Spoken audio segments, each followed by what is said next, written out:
It's none other than professional boxer and the very first female world boxing champion from TNT, Ria Ramnarine. Together with that, Ria is also the national coach for the female Trinidad and Tobago Boxing Association, the female team that is, and head coach for Boxing Beyond the Ring program designed to increase participation in boxing and teach personal safety as well. So we'll talk some more about that. International Boxing Association 3-star certificate, and she's also a gym instructor at UTT, among so many other things. So we are speaking with this champion, Ria Ramnarine, this morning on 107.7. Good morning and welcome. Hi, good morning and thank you. It's a pleasure to have you in studio. But tell us a bit, 5 feet 2 inches tall. Hey, it's 5'3". 5'3". Missed it by an inch. Yes. But how is it that you got started in boxing? Did you always see yourself as a boxer? No, definitely not. I don't think I ever paid attention to boxing before I actually got involved in it. Right. I think after CXC, I just got involved in the gym, just to keep fit. I was fascinated with muscles. I'm still working on building some. And one thing led to the next, from weight training to aerobics to karate, kickboxing, and then boxing happened. So I like to say boxing chose me rather than the other way around. It chose you. Yeah. Okay, got you. So how do you still get involved in terms of the coaching and so forth? What is your motto? What kept you going in the ring and now out of the ring, and in terms of what you teach to those that you mentor or coach? Okay, so my last competition was back in 2012, but even leading up to that time, I would assist in instructing the class, teaching and so on. So I guess it was a natural move. Like many athletes, after they, kind of eased off competing, they go into coaching. However, it wasn't really my thing in terms of this is what I want to do. And I think even that it happened because, we have a lack of female coaches, and I found that I was able to relate really well with especially the younger folks, and then with the females as well. And it's sometimes a challenge. I was brought up in the sport with just a male coach, but it's so much more beneficial when you have a female coach around. And I saw the need for that, and I'm like, you know what, okay, I'm gonna give it a shot. And so far it's working out really well. So one way or the other, I think boxing is part of me, and it's going to remain part of me. The lessons that I would have learned as a competitor, as a boxer in the ring, those are the same lessons that carry through over to my daily life. Because as we say, the ring is a square truth. That square ring is a square of truth. Well, let's say the square ring is a truth in life, right? Because when you're in there and you can't lie. You can lie to yourself, you can lie to other people outside of it, but when you're in that ring, you really can't lie. You get hit, it's how you react, how, whether you push on, you get knocked down, do you get back up? And that basically is life. You get obstacles, you get blows every day, all the time. You get knocked down in one way or the other. Yes. And how you respond to it, that is what determines your future. So in the ring, that's how it is. Whether you win or lose the fight, or whether you live to fight another day, or whether you stay on top of your game, it's all about reacting when you're hit and when you get pushed down. Yes. So that philosophy in particular has carried over to my daily life, and that keeps me going. So a lot of times we have setbacks, and we've learned to get through it, over it, past it, under it somehow, but to get around it, to move on to the next step.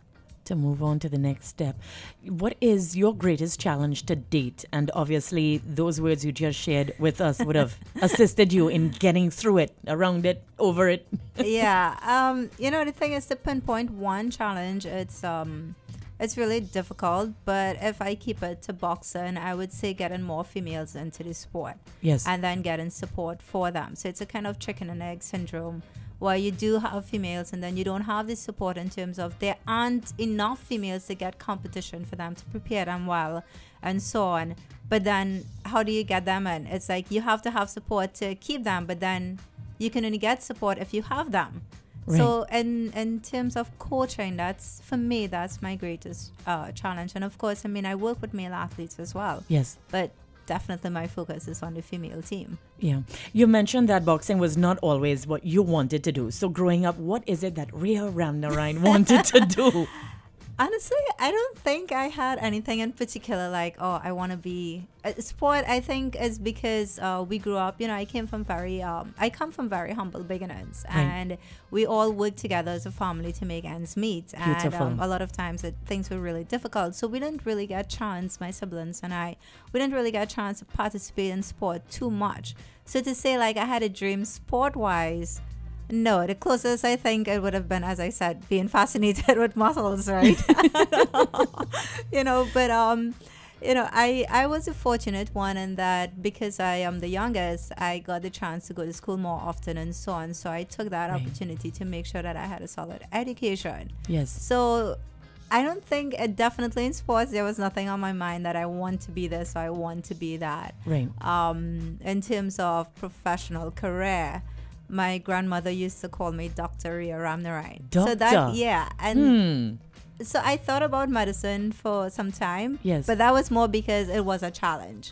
Like, oh, okay, she called me a doctor. Well, okay, I'm going to show her. It wasn't like, okay, it's just my thing. It was like more to prove to her that, okay, let's see if your words can come to pass, Yes. But then sometimes, we take steps and we don't actually know where it will lead.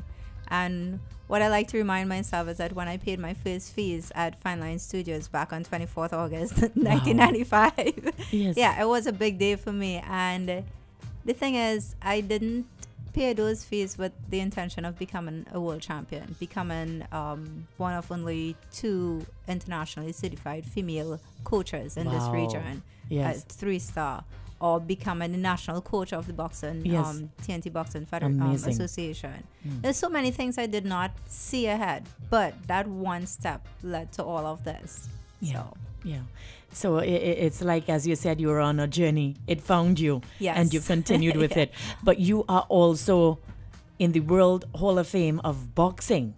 You know, so that being the case, how did you feel when you got the news that you were being inducted in the Boxing Hall of Fame? Well, it's the International Women's Boxing Hall of Fame. I was actually invited to the inaugural ceremony back in 2014, where the pioneers of women boxing were inducted. And just being there, it helped me to understand what they were really trying to achieve, how they were really trying to acknowledge and recognize the woman that made a difference and continue to make a difference one way or the other.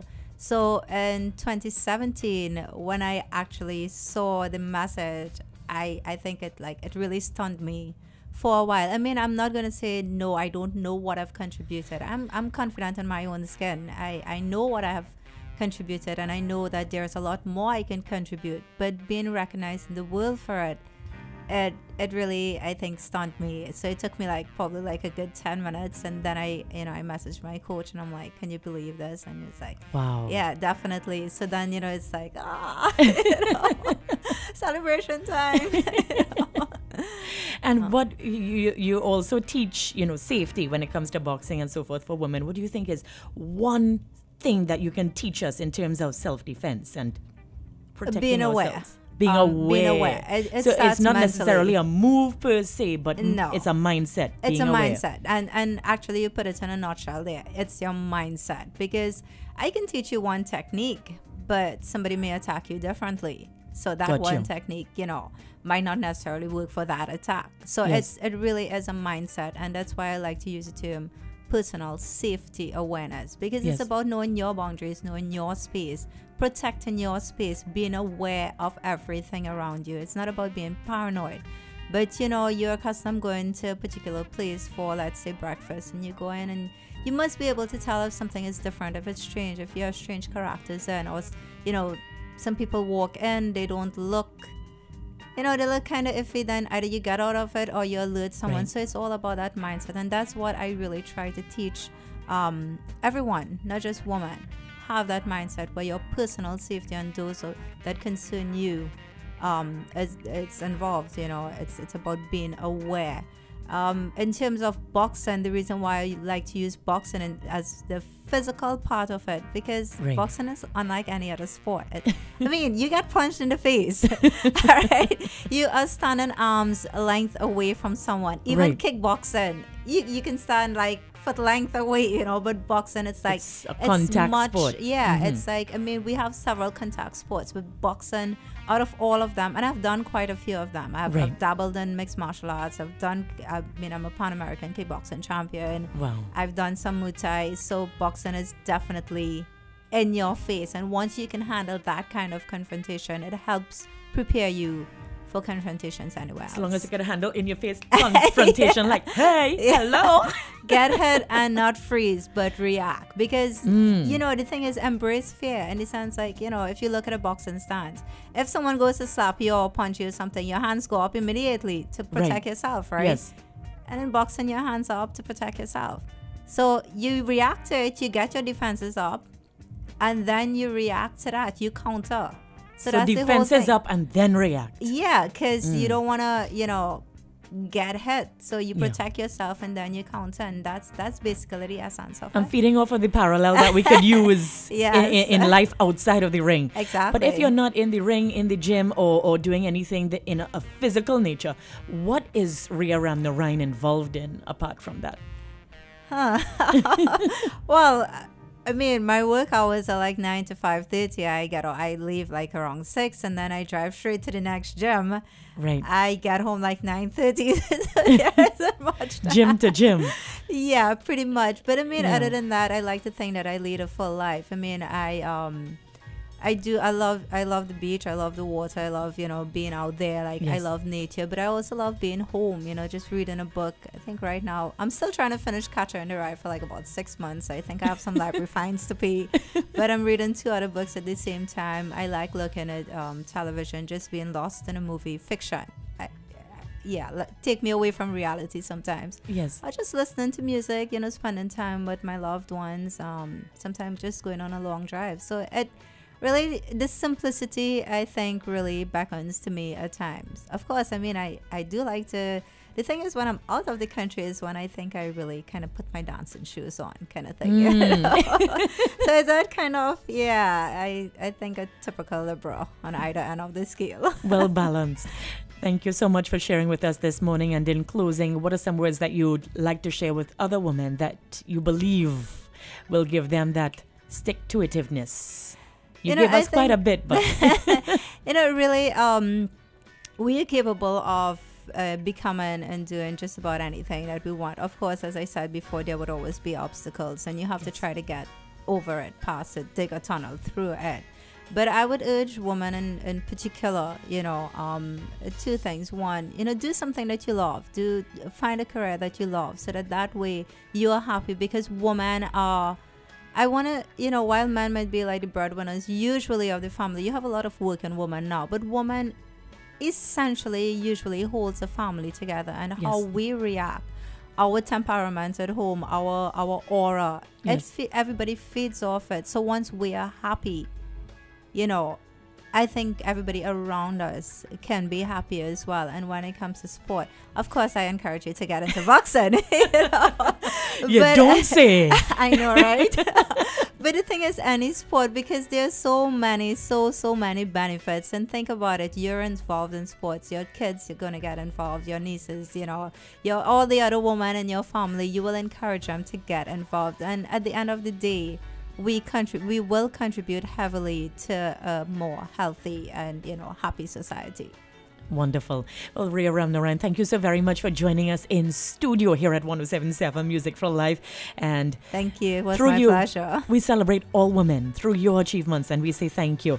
That is TNT's very first female boxing champion, Ria Ramnarine, and also the head coach for our boxing women's boxing team. National coach, yes. Yes, and, national head coach of Boxing Beyond the Ring. Fantastic. So thank you for joining us in studio, and all the best to you.